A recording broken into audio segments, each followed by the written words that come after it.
I spent most of my life pretending my father's absence didn't hurt me. When I finally sat beside his hospital bed, I realized forgiveness wasn't about him at all. It was about releasing the weight I had been carrying since childhood and learning how to forgive myself for surviving without him. The room smelled like antiseptic and old paper, the kind of smell that clings to hospitals, no matter how often they open the windows. The machines around my father hummed softly, a steady rhythm that reminded me of breathing I didn't have to control. I stood there longer than I should have, my hand still on the door handle, wondering how many years it had been since I last stood this close to him. He looked smaller than I remembered, folded into the bed like life had finally decided to take up less space inside him. I thought I would feel anger. I thought I would feel something sharp and loud. Instead, I felt tired, the kind of tired that settles into your bones after carrying something heavy for too long. I hadn't planned on coming that day. The call came early in the morning, just as the kettle began to whistle in my kitchen. My tea bag was already in the mug, the string hanging over the edge like it was waiting for permission to fall in. My phone vibrated against the counter, and when I saw my aunt's name on the screen, I knew before I answered. There are certain calls that arrive already heavy. You can hear it in the silence before the voice speaks. She told me my father didn't have much time left. Her voice was careful, like she was handling something fragile that could break if she spoke too loudly. I thanked her, because that's what you do even when you don't know what you're thanking someone for. I grew up learning how to live around my father's absence. It was always there, like an empty chair at the table that no one mentioned but everyone noticed. My mother never spoke badly about him. She didn't need to. Silence can explain more than words ever will. When I was little, I used to imagine he would come back with excuses that sounded reasonable to a child. Work had taken him away, life had gotten complicated. He would knock on the door one evening, maybe carrying a small gift, and everything would settle back into place. But evenings turned into years, and the knock never came. My childhood memories are filled with small, ordinary moments that carried quiet questions. School plays where I scanned the audience anyway, birthdays where I watched other children sit between two parents while I leaned into my mother's side. I learned early how to shrink my expectations so disappointment wouldn't feel so big. My mother worked long hours, and I learned to make my own breakfast, to walk myself to school, to pretend independence was a choice rather than a necessity. At night, I sometimes heard her crying softly in the kitchen, the sound muffled by running water. I stayed in bed and stared at the ceiling, telling myself it wasn't my place to ask why. As I grew older, anger replaced hope. I told myself I didn't need him. When friends complained about their fathers being too strict or too present, I smiled politely and said nothing. There's a strange loneliness in feeling different in a way that doesn't show. I became good at listening, at being reliable, at not asking for too much. Somewhere along the way, I decided that if someone could leave once, they could leave again, so it was safer not to need them at all. Standing in that hospital room years later, all those thoughts pressed in quietly. My father opened his eyes slowly when he sensed someone there. They were the same eyes I saw in the mirror every morning, the same shape, the same tired softness around the edges. For a moment, neither of us spoke. There was too much history and not enough time. He finally said my name, and hearing it from his mouth felt unfamiliar, like a word from a language I used to know but hadn't spoken in years. I pulled the chair closer to his bed and sat down. The vinyl seat made a small squeaking sound under my weight. I folded my hands in my lap to keep them from shaking. I didn't know what I was supposed to say. There are no instructions for moments like this, no guide on how to face someone who shaped your life by not being there. He looked at me with something that might have been regret, or maybe it was just fear. It's hard to tell the difference when time is running out.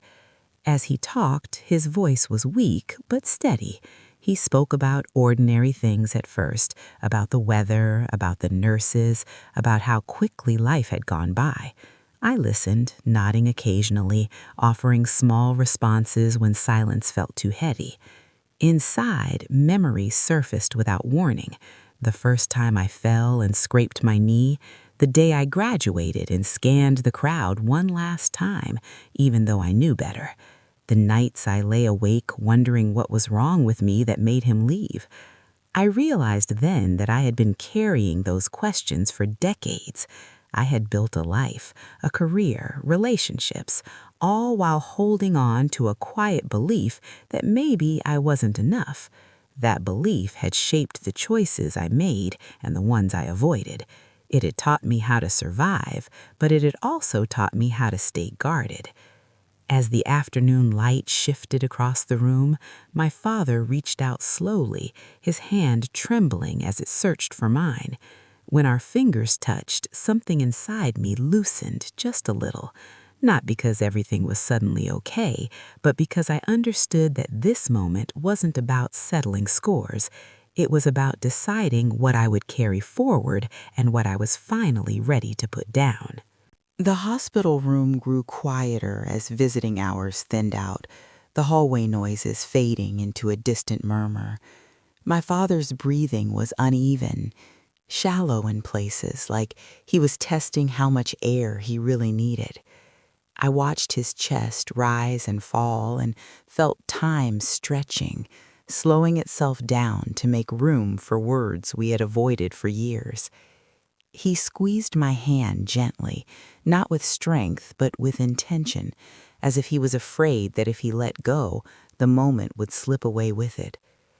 "I didn't know how to come back," he said finally, his voice cracking on the last word. He stared at the ceiling while he spoke, as if it was easier to talk to the tiles than to my face. Every year that passed made it harder. I nodded, though my throat felt tight. I had imagined this conversation in so many different ways over the years. In some versions, I was angry and loud. In others, I was cold and distant. None of those versions prepared me for how small his confession sounded, how ordinary.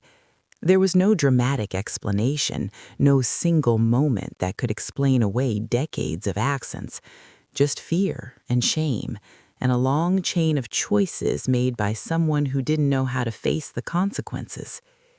He told me about leaving my mother, about thinking it would only be temporary, about believing he could fix things later. He talked about how life kept moving, how one decision led to another, and how suddenly too much time had passed. As he spoke, I noticed the way his fingers trembled slightly, the way his eyes watered when he mentioned my childhood. These details didn't erase what he had done, but they made him human in a way I had resisted for years.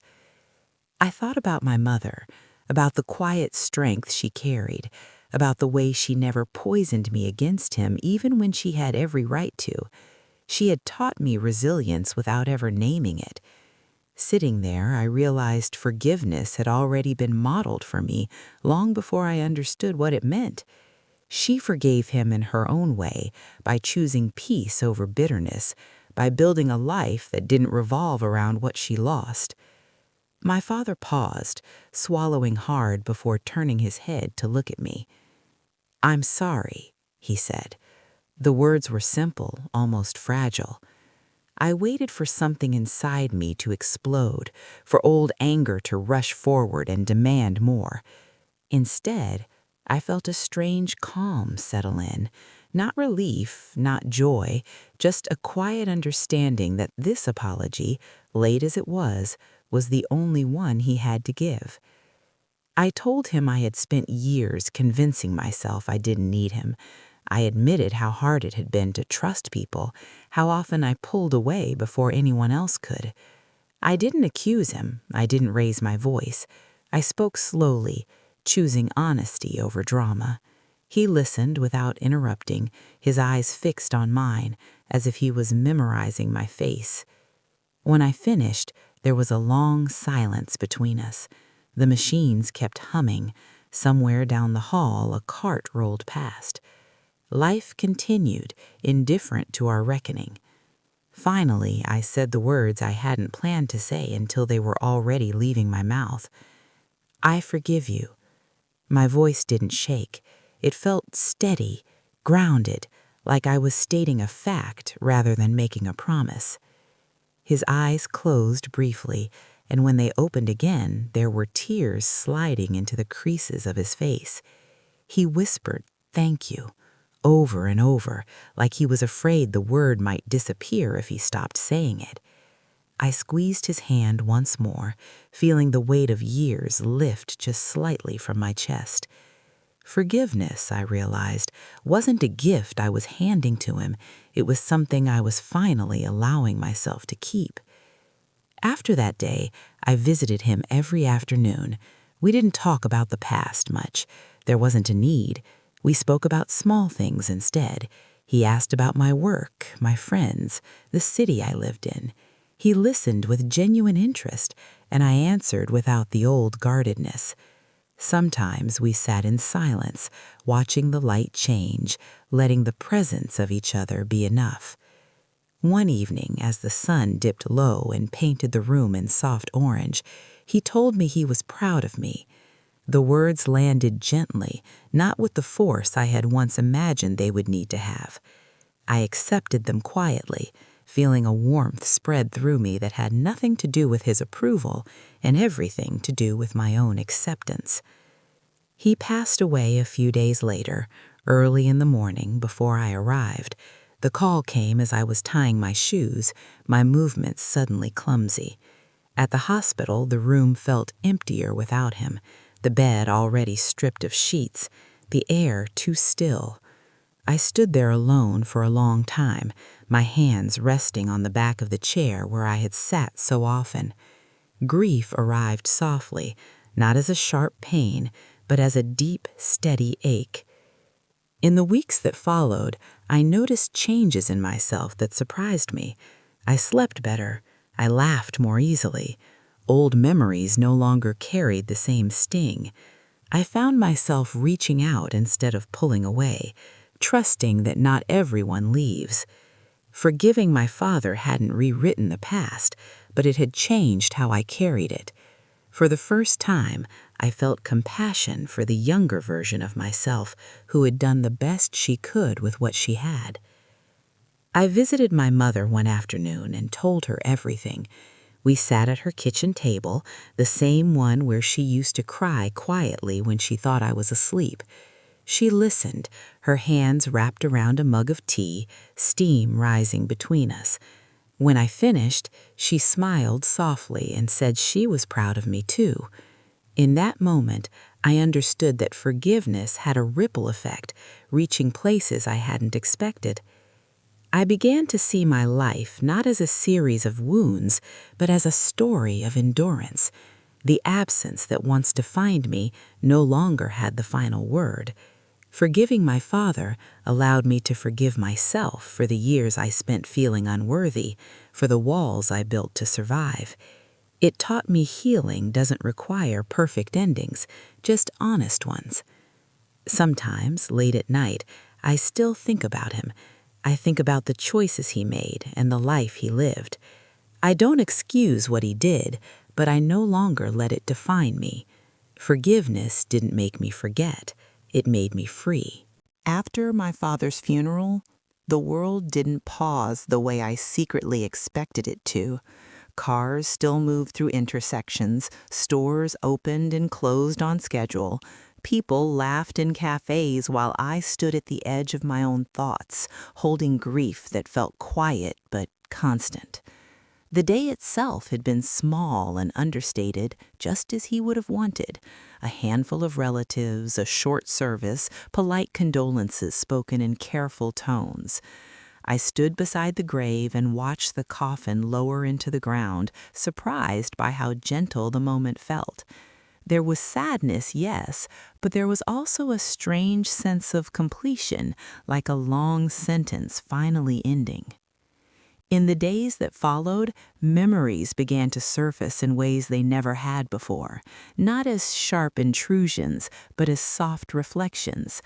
I found myself remembering the sound of my father's voice from old phone calls, the way he used to clear his throat before speaking, the faint scent of tobacco that clung to his jackets when he hugged me goodbye during rare visits. These memories didn't hurt the way they once did. They arrived without accusation, without demand. They simply existed, and I let them. I started noticing how forgiveness had shifted the way I moved through my days. At work, I spoke up more confidently, no longer shrinking myself to avoid conflict. In friendships, I allowed closeness without constantly bracing for disappointment. I realized how often I had equated independence with isolation, believing that needing no one was the safest way to live. Forgiving my father had cracked that belief open, revealing a softer truth underneath. Strength didn't mean standing alone. It meant choosing connection, even when it felt risky. One evening, while sorting through old boxes in my apartment, I found a photo album I hadn't opened in years. Inside were pictures from my childhood, school portraits, birthdays, awkward haircuts I'd begged my mother to forget. Tucked between the pages was a single photo of my father holding me as a toddler, his smile wide and unguarded.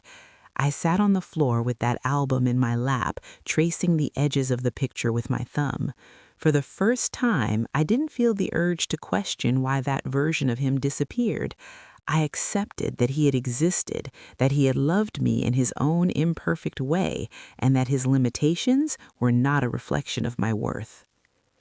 As weeks turned into months, I began to understand forgiveness as an ongoing practice rather than a single moment. Some days were easier than others. There were mornings when old resentments tried to resurface, triggered by something small, a passing comment, a familiar song, a father and daughter laughing together in public. When that happened, I paused and reminded myself of the choice I had made. I had chosen to stop reliving the same pain in different forms. I had chosen to move forward with awareness instead of bitterness. Conversations with my mother deepened during that time. We spoke openly about her marriage, about the loneliness she had carried, about the decisions she made to protect me even when it cost her dearly. I saw her not just as my parent, but as a woman who had survived her own disappointments with grace. Our bond, always strong, became more honest. There was relief in finally naming things we had both felt but never said aloud. I also reached out to people I had kept at a distance for years. Friends noticed the difference. One of them told me I seemed lighter, more present. I smiled at that, knowing how hard I worked to get there. Healing hadn't erased the past, but it had given me new language for it. I no longer introduced myself to the world through my wounds. Sometimes I imagined what my life might have looked like if my father had stayed. It was a tempting exercise, full of alternate endings and imagined conversations, but I learned to let those thoughts pass without settling into them. What mattered was the life I had built, the one I continued to shape with intention and care. Forgiveness had given me permission to stop rewriting history and start living fully in the present. On the anniversary of his death, I visited the cemetery alone. The air was cool, the sky overcast, the ground damp beneath my shoes. I stood there quietly, hands in my coat pockets, and spoke to him in my head. I told him I hoped he was at peace. I told him I was okay. There was no anger in my words, no unfinished business, just honesty. As I walked away, I felt a sense of gratitude I hadn't expected, not for the pain, but for the clarity that followed it. Forgiving my father had taught me how to forgive myself for staying, for leaving, for surviving in the only ways I knew how. It had taught me that healing doesn't mean forgetting where you came from. It means choosing where you're going next. If you're listening to this and carrying your own version of this story, I hope you know that forgiveness is not about excusing what hurt you. It's about deciding what you deserve now. Peace is not something someone else gives you. It's something you allow yourself to claim, one honest choice at a time. As more time passed, I began to notice how forgiveness didn't just soften my memories of my father, it changed how I understood myself. I had spent so many years defining my strength by how little I needed from anyone. Independence had been my shield, polished and heavy, something I carried everywhere without questioning its weight. Letting that shield down even a little felt unfamiliar at first. Vulnerability has a way of making ordinary moments feel exposed, like walking outside without a coat when the weather could turn at any second. I noticed it most in my relationships. When someone disagreed with me, I no longer felt that immediate urge to retreat. When plans changed or people disappointed me in small ways, I didn't automatically interpret it as proof that I was unimportant. I paused more. I listened more carefully to what I was feeling instead of pushing it aside. Forgiveness had given me space to respond instead of react, and that space felt like freedom. One afternoon, I met an old friend for coffee, someone who had known me during the years when my walls were highest.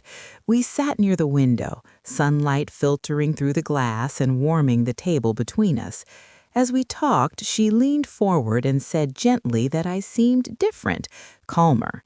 I laughed quietly, stirring my drink long after the sugar had dissolved. I told her about my father, about the hospital room, about the choice I made at the end. She listened without interrupting, her eyes soft with understanding. When I finished, she reached across the table and squeezed my hand. "You deserve that peace," she said. The words settled into me slowly, like something finally finding its place. There were still moments when grief arrived unannounced.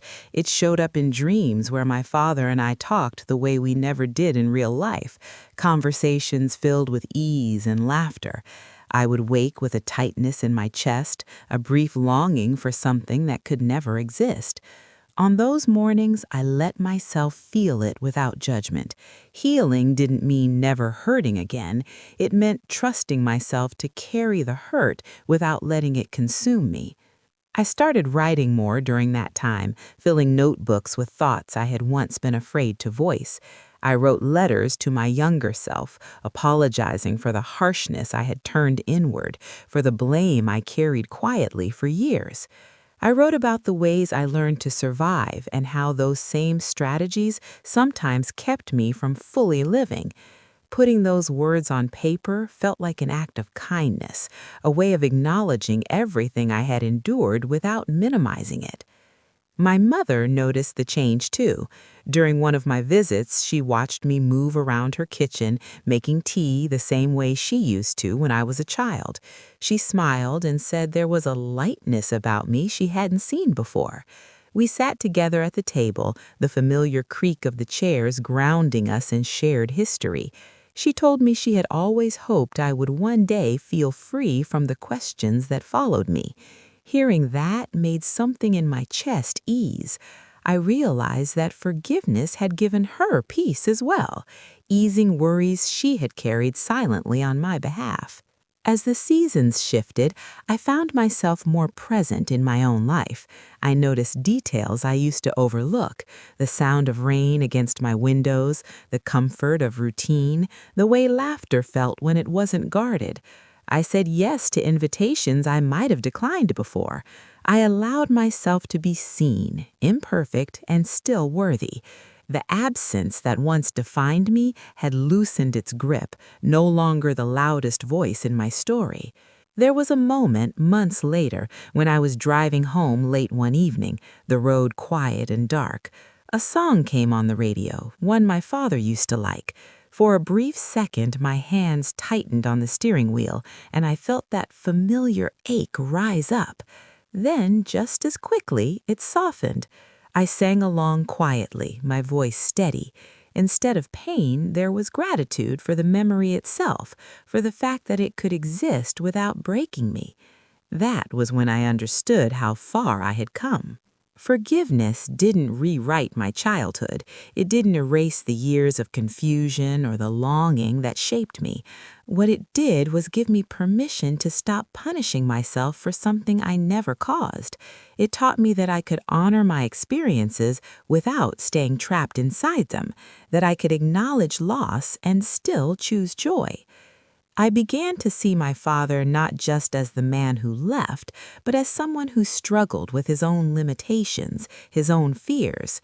Understanding that didn't excuse his absence, but it humanized it.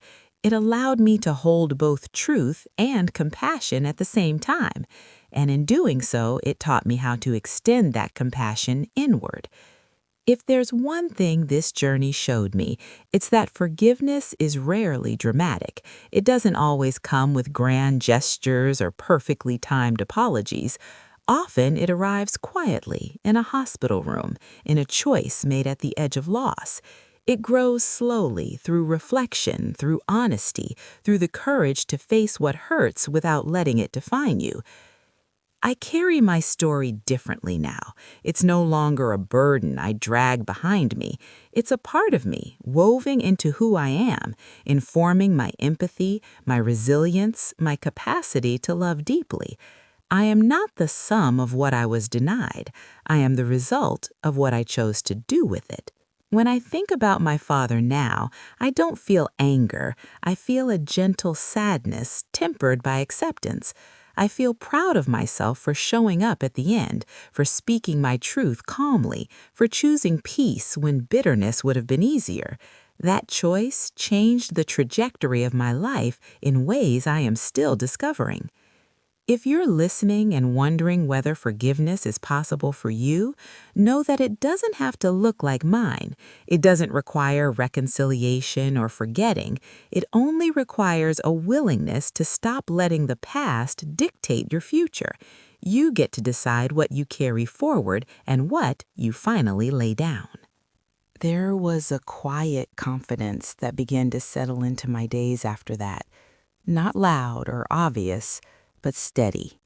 It showed up in the way I made decisions without second-guessing myself, in the way I trusted my instincts instead of immediately questioning them. For most of my life, I had carried an unspoken fear of getting things wrong, as if one mistake could confirm every doubt I had ever held about myself. Forgiving my father had loosened that fear. It reminded me that I had already survived the worst of uncertainty and come out capable, intact. I started noticing patterns in my past choices, especially in relationships. I had often been drawn to people who needed fixing, people who kept part of themselves just out of reach. At the time, it felt familiar, almost comfortable. Now I could see it more clearly. I had learned early how to love from a distance, how to accept partial presence as enough. Recognizing that pattern wasn't painful the way it once might have been. It felt clarifying, like finally understanding the rules of a game I had been playing without knowing it. With that understanding came a new kind of gentleness toward myself. I stopped criticizing the younger version of me for staying too long or asking for too little. She had been doing her best with the tools she had. That realization brought a sense of compassion that spread into other areas of my life. I became more patient, more forgiving of small mistakes, both my own and others. Life felt less like something I had to endure and more like something I could participate in fully. One weekend, I decided to visit a small town near where my father had lived. It wasn't planned or dramatic. I simply woke up one morning with the feeling that I needed to see the place where his life had unfolded without me. The drive was long and quiet, the scenery changing gradually from familiar streets to open roads lined with trees. I rolled down the window and let the air fill the car, breathing deeply as if I was making space for whatever might come up. The town itself was unremarkable: modest houses, a few local shops, a sense of stillness that felt almost suspended in time. I walked around slowly, imagining him there, living his ordinary days. I felt no anger, just curiosity and a faint sadness for the life we never shared. Standing there, I realized that I didn't need answers anymore. The questions that once haunted me had lost their urgency. I was no longer searching for explanations to justify my pain. As I drove home, I felt a quiet sense of closure settle in. Not because everything was resolved, but because I no longer needed resolution to move forward. Forgiveness had given me that freedom. It had shifted my focus from what was missing to what was present, from what I couldn't control to what I could nurture. Back in my everyday life, that shift continued to ripple outward. I set clearer boundaries at work, no longer overextending myself to prove my value. I chose rest without guilt. I allowed joy to exist without questioning whether I deserved it. These changes weren't dramatic, but they were consistent, and over time they added up to a life that felt more balanced, more aligned with who I was becoming. There were still moments of reflection, especially on quiet evenings when the world seemed to slow down.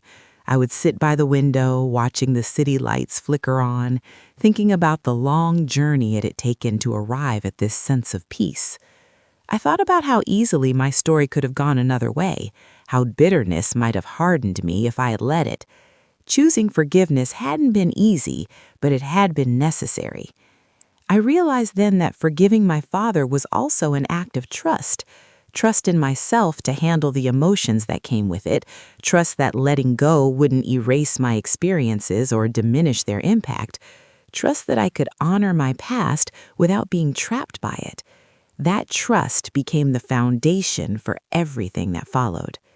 If there's one thing I want you to know as you listen, it's that healing doesn't always announce itself with certainty. Sometimes it arrives quietly through small choices repeated over time. Sometimes it's simply the decision to stop reopening the same wound and start tending to the life growing around it. Forgiveness is not forgetting, it's remembering differently. I am still learning, still growing, still carrying parts of my story with me, but they no longer feel like weights pulling me backward. They feel like lessons, like markers of where I've been and how far I've come. And for the first time, I feel at ease with that. As the months settled into a quieter rhythm, I began to notice how forgiveness had changed the way I spoke to myself when no one else was listening. For years, my inner voice had been sharp, demanding, always pushing me to be better, stronger, more prepared for disappointment. It had been shaped by absence, by the belief that if I didn't stay vigilant, something precious could be taken away again. Slowly, that voice softened. It still guided me, but it no longer punished me for being human. There were evenings when I would come home tired, drop my bag by the door, and sit in the silence of my living room without feeling the need to fill it. The quiet no longer felt like loneliness. It felt like rest. I would make myself a simple dinner, move through familiar routines, and notice how grounded I felt in my own space. This life I had built, piece by piece, finally felt like it belonged to me, not like a reaction to what I had lost. I found myself thinking differently about family. I used to believe family was defined by who stayed and who left, by loyalty proven through presence. Now I understood it as something more complex. Family was also about the people who showed up later, imperfect and flawed, willing to face the truth even when it was uncomfortable. It was about the relationships we chose to nurture and the cycles we decided to break. Forgiving my father didn't rewrite our story, but it allowed me to redefine what family meant to me going forward. One afternoon, while sorting through mail, I came across an envelope addressed in handwriting I didn't recognize. Inside was a short letter from a distant relative on my father's side, someone I barely knew. She wrote about my father in his younger years, about his humor, his stubbornness, the way he struggled with responsibility but cared deeply in his own quiet way. Reading her words, I felt a gentle sadness, but also clarity. This was a fuller picture of him, one that didn't contradict my experience but added dimension to it. I didn't feel the need to reach out or dig deeper, knowing this part of his story was enough. Forgiveness had also changed how I thought about time. I used to see it as something that slipped away, something I had to chase or make up for. Now I saw it as something I could inhabit fully. I paid attention to how I spent my days, choosing what mattered instead of rushing through moments on autopilot. I took walks without checking my phone, noticed the way seasons changed, allowed myself to enjoy small pleasures without guilt.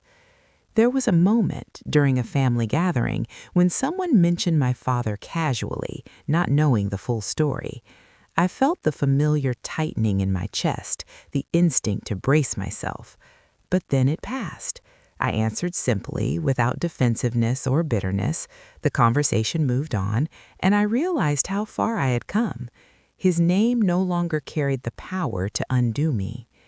I thought often about the idea of legacy, not the one left behind in possessions or accomplishments, but the one carried forward in patterns, behaviors, emotional habits. Forgiving my father felt like choosing a different legacy for myself, one rooted in awareness rather than resentment, in intentional living rather than reaction. I understood that I couldn't change what he passed down to me, but I could choose what I passed on, whether to future relationships, future family, or simply to the way I moved through the world. There were still moments of sadness, especially when I witnessed milestones others shared with their parents. Those moments reminded me of what I didn't have, what I never would. But the sadness no longer came with bitterness. It came with acceptance, and that made all the difference. I let myself feel it fully and then let it go, trusting that it didn't define me. I began to see forgiveness not as an endpoint, but as a practice I returned to whenever old feelings surfaced. Each time I chose it, it became a little easier. Each time I reaffirmed the decision to live without carrying unnecessary weight. This practice extended beyond my father, touching other relationships and even my own expectations of myself. I became quicker to release grudges, slower to assume the worst, more open to understanding. One quiet night, I sat with a candle lit on the table, its flame steady and calm. I thought about the hospital room, about the choice I made there, about how uncertain I felt at the time. I hadn't known exactly what forgiveness would bring, only that holding on to anger had become too heavy. Looking back now, I felt gratitude for my own courage, for trusting myself enough to take that step without guarantees. If you're listening and wondering whether forgiveness will change you, the answer is yes, it will, but not in the ways you might fear. It doesn't erase your story or make what happened acceptable. It changes how much control the past has over your present. It gives you room to breathe, to choose, to become someone guided by intention rather than injury. I carry my father's story with me now in a quieter way. It's part of my history, not my identity. And in making that distinction, I found a freedom I didn't know was possible.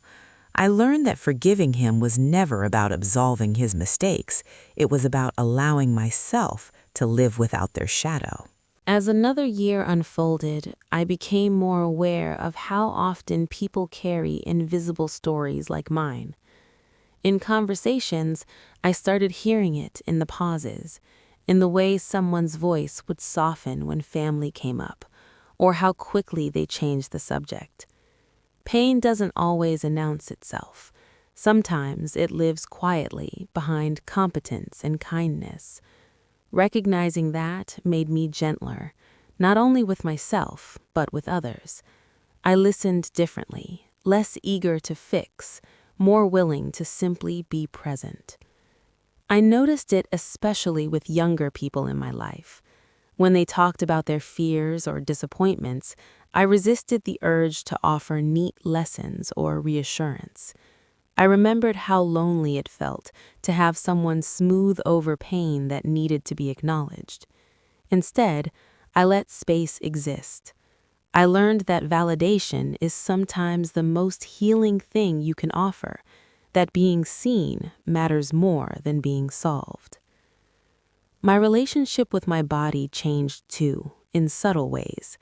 Stress had lived in me for so long that I didn't realize how tense I had been until the tension eased. My shoulders relaxed, my jaw unclenched. I slept deeper. Forgiveness, I realized, wasn't only an emotional release, it was physical. The body remembers what the mind tries to ignore, and letting go allowed my body to finally rest. There were days when I revisited old places from my childhood, not out of longing, but curiosity. I walked past my old school, the park where my mother used to sit on a bench while I played, the bus stop where I learned to wait patiently. These places felt smaller now, less intimidating. Standing there, I felt compassion for the child I had been, navigating questions she didn't yet have language for. I wished I could reach back through time and tell her that none of it was her fault, that she would grow into herself despite everything. In a way, forgiving my father felt like finally sending that message. I also reflected on the ways absence can teach you things presence never does. I learned resilience early. I learned how to self-soothe, how to adapt, how to read rooms and anticipate needs. Those skills served me well in many areas of life. Acknowledging that didn't mean romanticizing pain. It meant honoring my own strength without glorifying the circumstances that required it. Two things can be true at once. Occasionally, people asked about my father, curious after hearing pieces of my story. I answered honestly but briefly, choosing not to relive details unnecessarily. I had learned that not everyone deserves full access to your wounds. Boundaries became easier to set once I understood that my story was mine to tell, not an obligation to satisfy others' curiosity. One afternoon, while helping my mother sort through old paperwork, we came across a few letters my father had sent years ago but never mailed. They were written in careful handwriting, dated, folded neatly. Reading them was strange and intimate, like stepping into a moment that had been paused mid-sentence. In them, he expressed longing, uncertainty, regret. He talked about wanting to reach out but not knowing how, about fearing rejection more than distance. I felt a quiet sadness reading those words, but no anger. They didn't change what happened, but they added context. I placed the letters back in the envelope gently, grateful for the understanding they offered without needing to confront him about them. That evening, I thought about how often people get trapped by fear, how it shapes decisions in ways that ripple outward for decades. Fear doesn't always look dramatic. Sometimes it looks like avoidance, silence, or delay. Understanding that didn't excuse the harm caused, but it helped me see how easily cycles repeat when fear goes unexamined. It reinforced my commitment to live differently, to face discomfort rather than run from it. I became more intentional about how I handled conflict. When something felt wrong, I addressed it sooner, calmly, without letting resentment build.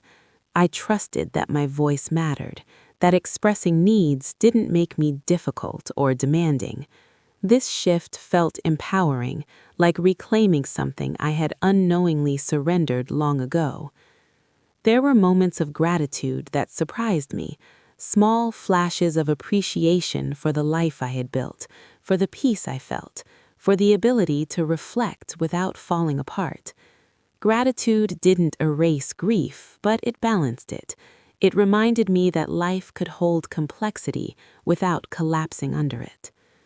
Sometimes, late at night, I imagined what my father might think if he could see me now, not in a way that sought approval, but in quiet acknowledgement. I imagined telling him that I was okay, that his absence no longer defined me. The thought brought a gentle sense of closure, not because he could hear it, but because I could say it without pain. Forgiving him also changed how I viewed forgiveness itself. I no longer saw it as something you grant after someone earns it. I saw it as something you choose when holding on to anger becomes more costly than letting go. It's not a moral obligation, it's a personal decision, one that requires honesty about what you need to heal. If you're listening and feeling conflicted about forgiveness, know that uncertainty is part of the process. You don't have to rush it. You don't have to perform it for anyone else. Forgiveness is not measured by how quickly you arrive there, but by how truthfully you engage with what you're carrying. It's okay to take your time. I am still learning how to live with openness, how to trust without losing myself, how to honor my past without being trapped by it. Some days are easier than others, but each day I wake up knowing that I am no longer defined by what I lacked, but by what I chose to cultivate. The story of my father is no longer an open wound. It's a chapter, one that shaped me but does not confine me. In forgiving him, I reclaimed authorship of my own life. I learned that healing doesn't mean everything turns out the way you hoped. It means you find peace with how things are and strength in how you move forward. By the time another year passed, forgiveness had settled into my life like a quiet companion. It wasn't something I thought about every day anymore. It lived in the background, shaping my choices in subtle ways, influencing how I responded to moments of stress, disappointment, or uncertainty. I realized then that healing doesn't always announce itself with clarity. Sometimes you only notice it when you look back and recognize how differently you moved through the world. I began volunteering at a local community center, something I had always meant to do but never quite made time for. Working with people from all walks of life reminded me how universal pain is, how many stories unfold behind polite smiles. I listened to others speak about their struggles, their losses, their complicated relationships with family. I didn't offer advice unless it was asked for. Mostly I listened, and in that listening I felt connected in a way that didn't drain me. It felt purposeful. There was a moment there, during a quiet afternoon shift, when an older man spoke about his estranged daughter. His voice trembled as he described years of silence, birthdays passed without calls, the ache of not knowing if reconciliation was still possible. I felt something shift inside me as I listened, not because our stories were the same, but because they echoed each other in unexpected ways. I realized forgiveness is rarely a single-sided experience.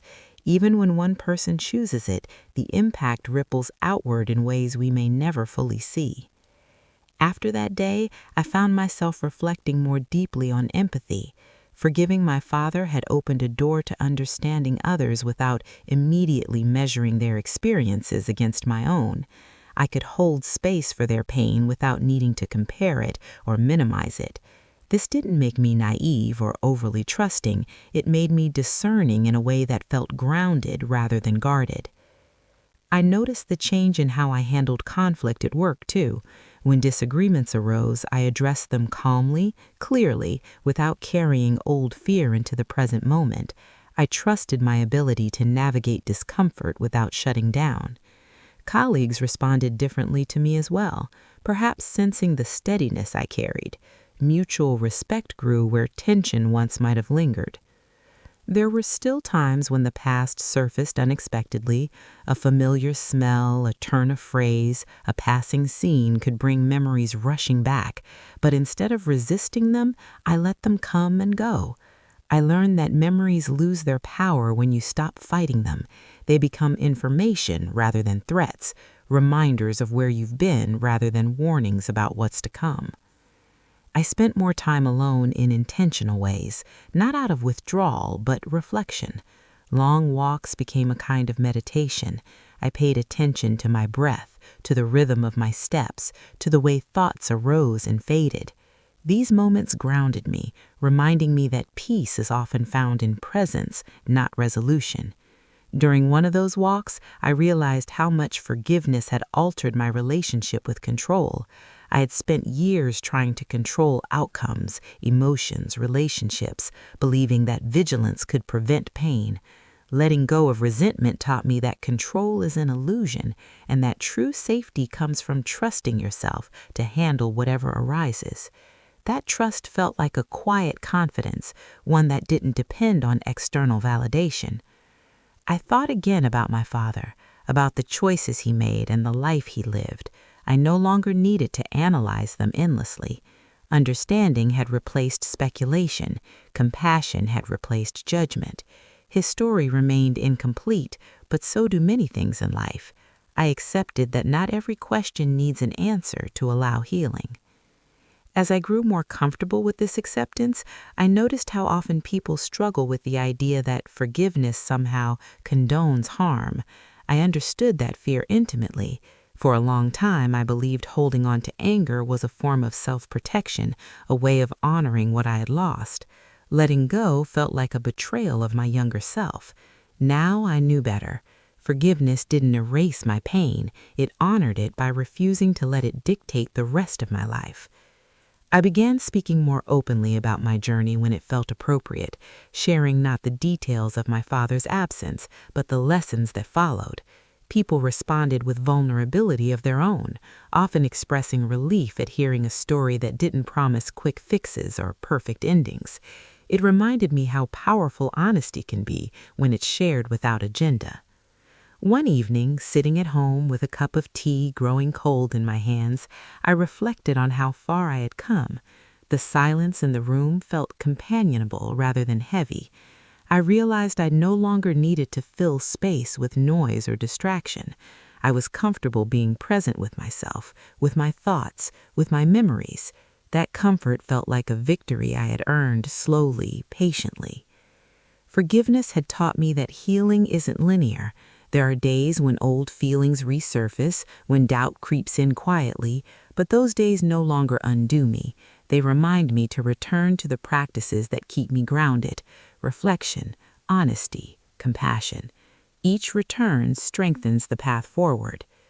If you're listening and wondering what healing might look like for you, know that it doesn't have to mirror mine. Your path will have its own shape, its own timing. Forgiveness may come slowly, or it may arrive in a moment you don't expect. What matters is not how it looks from the outside, but how it feels inside your own life. I learned that forgiving my father was not an endpoint, it was an opening, an invitation to live with greater awareness, deeper empathy, and a sense of peace that doesn't depend on perfect circumstances. It allowed me to stop carrying the past as a burden and start holding it as a part of my story, integrated rather than unresolved. As I move forward, I carry this understanding with me. I am not defined by what was missing. I am shaped by what I chose to grow in its place, and that choice continues to guide me, quietly, steadily, toward a life lived with intention and grace. There was a quiet afternoon not long after that season of slowing down when I found myself standing in the hallway of my home, holding a small cardboard box I hadn't opened since the move. It was light, almost deceptively so, and I realized I already knew what was inside: old papers, letters, things I had once told myself I'd sort through when I was ready. I set the box on the floor and sat beside it, my back against the wall, the house unusually silent except for the hum of the refrigerator in the kitchen.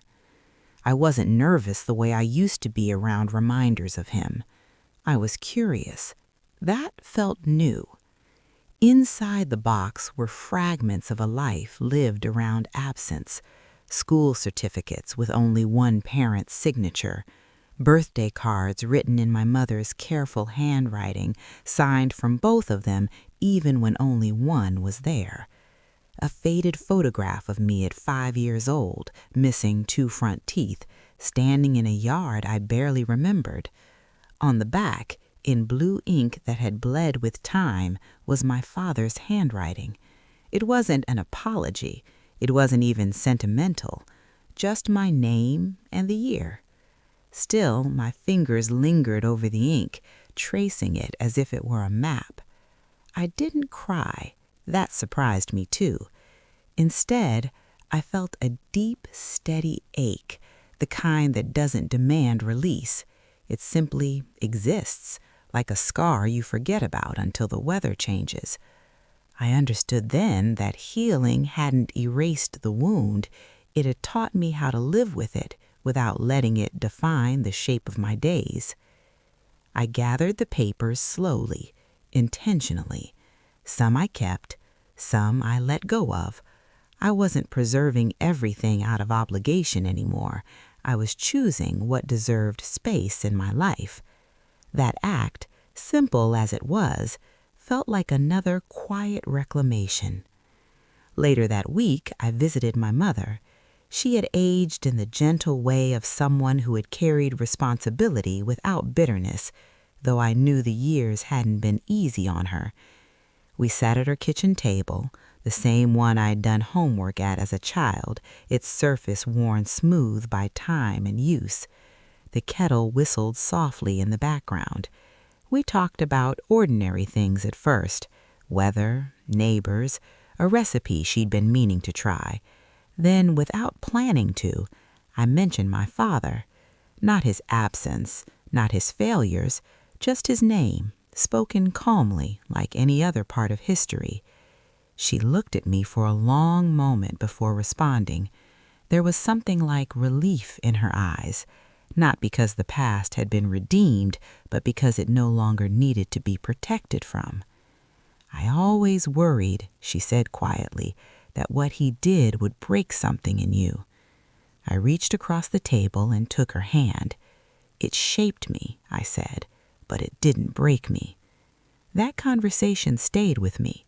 It reminded me that forgiveness doesn't happen in isolation. Its impact spreads outward, softening the spaces between people, loosening long-held tensions. By forgiving my father, I had also released my mother from the burden of feeling like she had to compensate for him forever. As weeks passed, I noticed how often the past tried to reintroduce itself, not through dramatic memories, but through subtle triggers: a tone of voice, a delayed response to a message, a moment of feeling overlooked. In the past, those moments would have sent me spiraling into old narratives.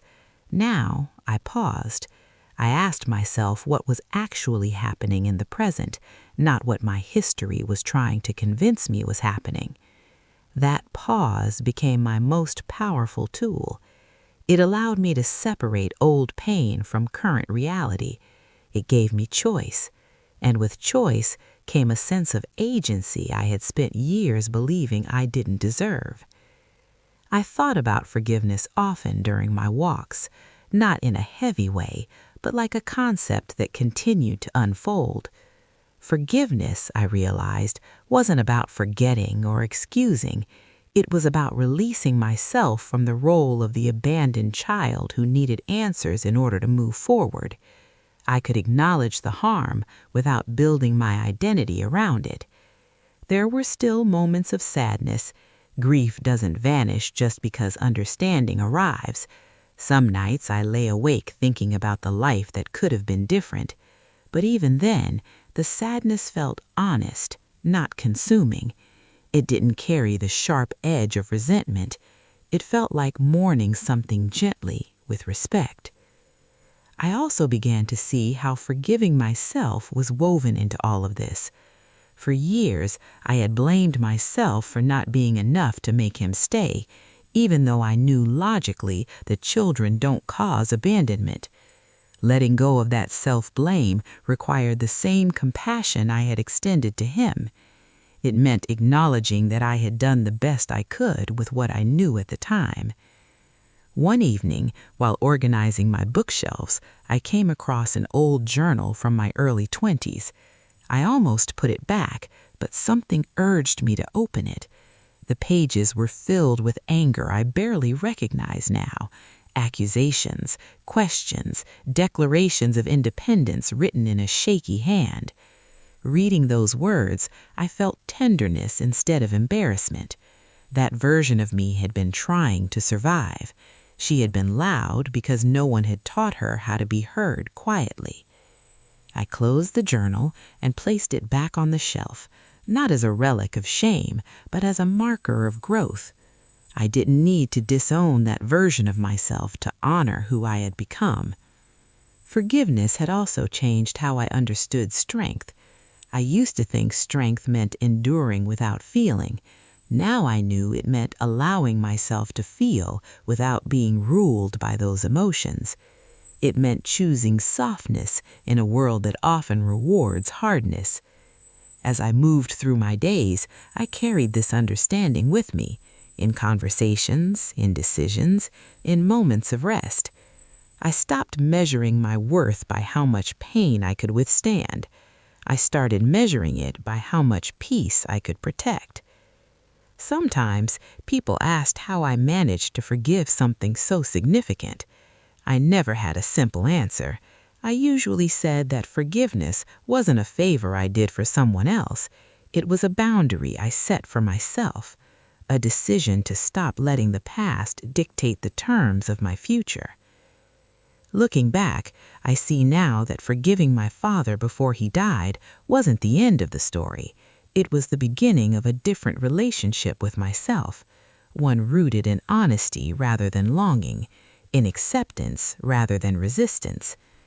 And as that relationship deepened, I felt a quiet confidence settle in, not the kind that demands recognition, but the kind that allows you to stand firmly in your own life, unafraid of its imperfections. I didn't need to be healed in the way stories often promise. I needed to be whole. And in choosing forgiveness, again and again, I found that wholeness was never something I had to earn. It was something I had to allow. The months that followed felt quieter on the surface, but inside me, things were still gently rearranging themselves. Healing, I learned, doesn't announce its milestones. It doesn't arrive with clear markers or dramatic shifts. It settles in quietly, like dust after a long road has finally gone still. One day you look around and realize the air feels lighter, even if the furniture hasn't moved. I began noticing how differently I reacted to stories like mine. When friends spoke about estranged parents, unresolved anger, or words left unsaid, I no longer felt the urge to rush in with advice or reassurance. I listened. I understood the weight of unfinished emotional business, the way it hums beneath everyday life. I understood that everyone carries their own version of a closed door, and not all of them are ready to be opened. There was one afternoon in particular that stays with me. I was in a grocery store, standing in line, half distracted by a conversation behind me. A man about my father's age was arguing softly with a woman I assumed was his daughter. Nothing dramatic, just tension in their voices, frustration wrapped in familiarity. The woman's shoulders were tight. The man looked tired, defensive. Once, a scene like that would have tightened something in my chest. This time, I felt compassion for both of them. I wondered what they would carry home after that conversation. I hoped, quietly, that they would find a way to speak before silence hardened.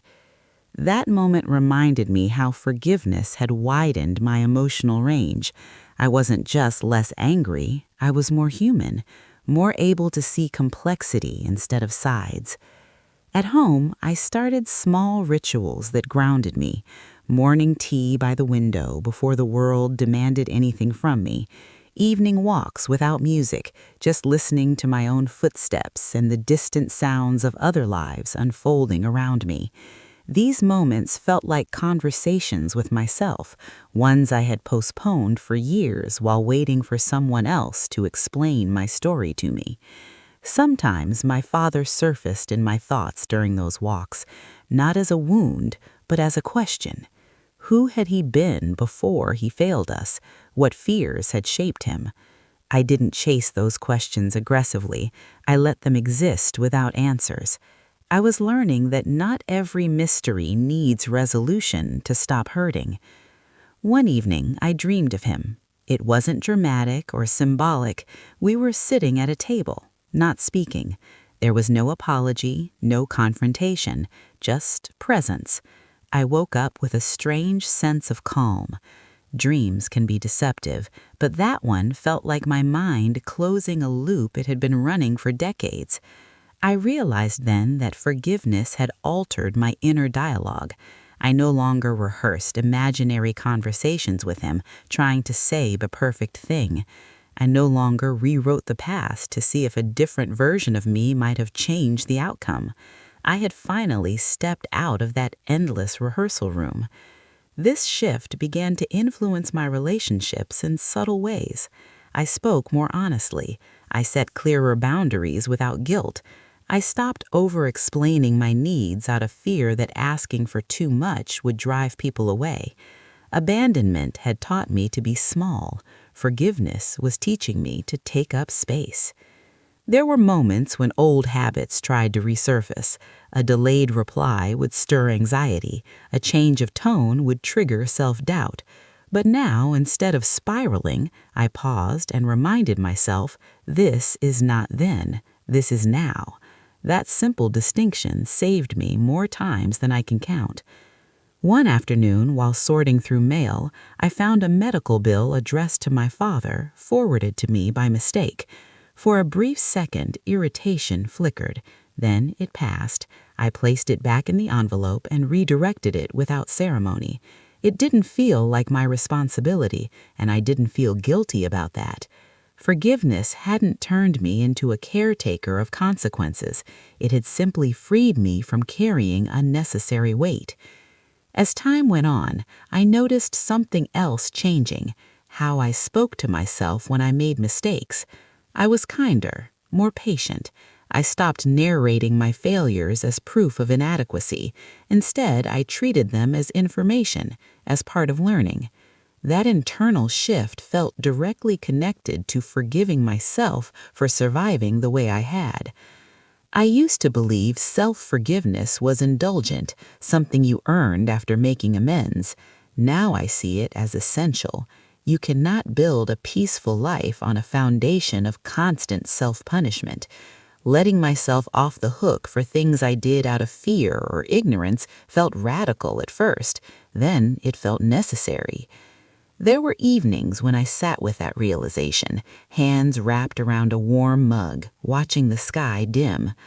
I thought about how many years I had spent waiting for permission to be okay, permission from a father who never gave it, permission from a past that could never change, and how powerful it was to finally give that permission to myself. I didn't rewrite my story to make it prettier. I didn't pretend the abandonment hadn't left marks. I simply stopped letting those marks decide who I was allowed to become. People often talk about closure as if it's a door that clicks shut. For me, it was more like a window opening, fresh air replacing something stale.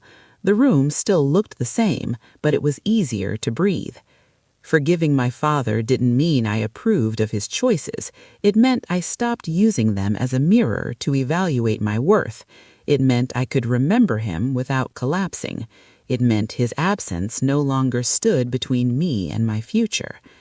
As I stand here now, I see forgiveness not as a single act, but as a practice, a choice I make when resentment tries to take root again, a reminder that my life is larger than the worst thing that happened to me.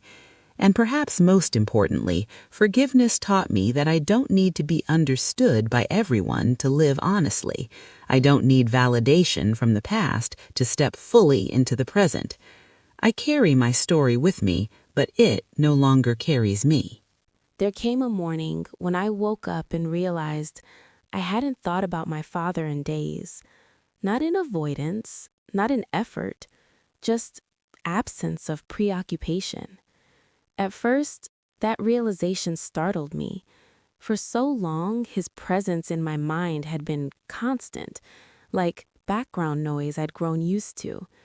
But instead of panic, I felt something close to relief, not because he no longer mattered, but because he no longer occupied space that belonged to my living. That morning, sunlight fell across my bedroom floor in a narrow strip, catching dust motes in the air. I stood there longer than necessary, just watching them float, thinking about how much of my life I had spent suspended between past and future, rarely anchored in the present. That stillness felt earned, quietly, honestly earned. Later that day, I visited his grave, not out of obligation, not driven by guilt or tradition, but because I wanted to. The cemetery was calm, the kind of calm that doesn't feel heavy. Leaves rustled lightly under my shoes as I walked. I stood there without rehearsed words, no speech, no anger, just a simple acknowledgement of what had been and what was no longer possible. I told him I hoped he'd found peace. I didn't know if I believed in an afterlife, but saying it felt right. Then I added something I had never said out loud before. I told him I was going to be okay, not in defiance, not in accusation, just as a statement of fact. And as those words left my mouth, I felt a final thread loosen inside me. Walking away, I didn't look back. That wasn't symbolic or dramatic, it just didn't occur to me to do so. In the weeks that followed, life continued in its ordinary, unremarkable way. Bills, work, conversations that drifted into laughter, small frustrations that passed. Nothing about my external world changed dramatically, and yet everything felt subtly different. I wasn't bracing myself against old pain anymore. I wasn't measuring my happiness against unresolved loss. I noticed how often forgiveness showed up in unexpected places, in how I responded to conflict, in how quickly I apologized when I was wrong, in how willing I was to let misunderstandings go instead of clinging to them as proof of something deeper. Forgiveness had taught me flexibility. It had taught me that rigidity often masquerades as strength, when in reality, it's fear trying to feel safe. I thought often about the version of myself who had waited years for an apology that never came. That version of me deserved compassion, not correction. She had believed that forgiveness meant surrender, that letting go meant losing something. Now I understood that holding on had cost far more. There were moments when people asked about my father, casually, without knowing the weight of that history. I answered honestly, but briefly. I no longer felt the need to explain or defend my feelings. My story didn't need to be fully understood to be valid. That realization felt like stepping out of a room where I'd been arguing with shadows. Forgiving myself turned out to be the most lasting part of this journey. Forgiving myself for staying angry longer than necessary, for not knowing what to do with my grief, for building walls where I should have built boundaries. Each act of self-forgiveness felt like reclaiming a piece of energy I had spent punishing myself for surviving. I began to trust my own resilience, not the kind that comes from enduring pain silently, but the kind that comes from learning, adjusting, and continuing anyway. I stopped asking who I would have been if he'd stayed. That question no longer mattered. I was who I was because I lived, not because someone left. One evening, as I prepared dinner, music playing softly in the background, I caught myself humming along. It was such a small thing, but it struck me. Joy had slipped back into my life quietly, without permission, without announcement. That, more than anything, told me I had crossed into something new. Forgiveness didn't erase my past. It integrated it. It allowed me to carry my history without dragging it behind me like a weight. I could honor the truth without being trapped by it. If there is one thing this journey taught me, it's that forgiveness is not about being the bigger person. It's about being a freer one. It's about choosing peace over proving a point, wholeness over winning an argument with someone who may never listen. I forgave my father before he died, but more importantly, I forgave myself for believing his absence defined me. It didn't. It never did. I am not healed in the way movies promise. I am something better. I am honest. I am present. I am no longer waiting for the past to explain itself. And that, finally, feels like enough. If you've listened this far, I want you to know something important. Whatever name or face your pain carries, whatever silence or absence shaped you, you are not weak for still feeling it, and you are not broken for needing time. Forgiveness doesn't arrive on a schedule, and healing doesn't look the same for everyone. Sometimes it's loud and dramatic, sometimes it's quiet, almost invisible, like realizing one day that your chest doesn't feel so tight anymore. If you're holding on to anger towards someone who never apologized, I hope you remember this. Forgiveness is not a gift you owe them. It's a boundary you give yourself. It's choosing to stop letting yesterday decide how today feels. And if you're struggling to forgive yourself for how you coped, how long it took, or how messy it's been, I hope you extend the same compassion inward that you so easily offer others. You don't have to erase your story to move forward. You don't have to pretend it didn't hurt. You just have to decide, one quiet moment at a time, that your future deserves more space than your past. If this story touched something in you, I'd love to hear from you. What part of your past are you learning to lay down? What are you still carrying? And what do you hope to release someday?